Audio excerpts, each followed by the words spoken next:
मतदानाचा टक्का वाढावा यासाठी निवडणूक आयोग कसोशीने प्रयत्न करत आहे। त्यामुळे एकही पात्र मतदार मतदानापासून वंचित राहू नये यासाठी त्या मतदाराची नोंद मतदार यादीमध्ये झाली आहे का याची खात्री करावी।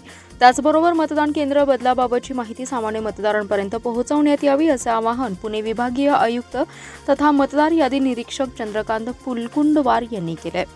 केंद्रीय निवडणूक आयोगाच्या निर्देशानुसार मतदार याद्यांचा दुसरा विशेष संक्षिप्त पुनरीक्षण कार्यक्रमांतर्गत विभागीय आयुक्त डॉक्टर पुलकुंडवार यांनी आढावा घेतला। यावेळी जिल्हाधिकारी राजा दयानिधी, पुणे विभाग उपायुक्त वर्षा उंटवाल लड्डा, अपर जिल्हाधिकारी स्वाती देशमुख, निवासी उपजिल्हाधिकारी ज्योती पाटील, उपजिल्हा निवडणूक अधिकारी नीता शिंदे, प्रांताधिकारी श्रीनिवास अर्जुन, विक्रम बांदल, रणजित भोसले, उत्तम दिघे, अजय कुमार नष्टे, उपजिल्हाधिकारी दीपक शिंदे, जिल्हा पुरवठा अधिकारी आशिष बारकील उपस्थित होते।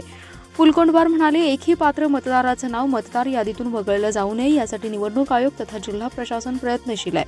आगामी निवडणुकीत मतदानाचा टक्का वाढवण्यासाठी प्रशासनाने प्रयत्न करावेत। त्याचबरोबर 18 वर्ष पूर्ण झालेल्या नवमतदारांची नोंदणी करून घ्यावी।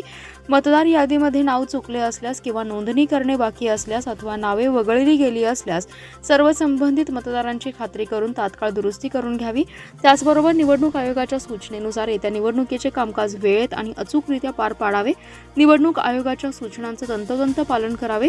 निवडणूक निपक्षपणे पार पडतील यासाठी प्रशासनाने काम करावे। या कामात कोणताही हलगर्जीपणा होऊ देऊ नये अशा सूचनाही त्यांनी यावेळी केल्या।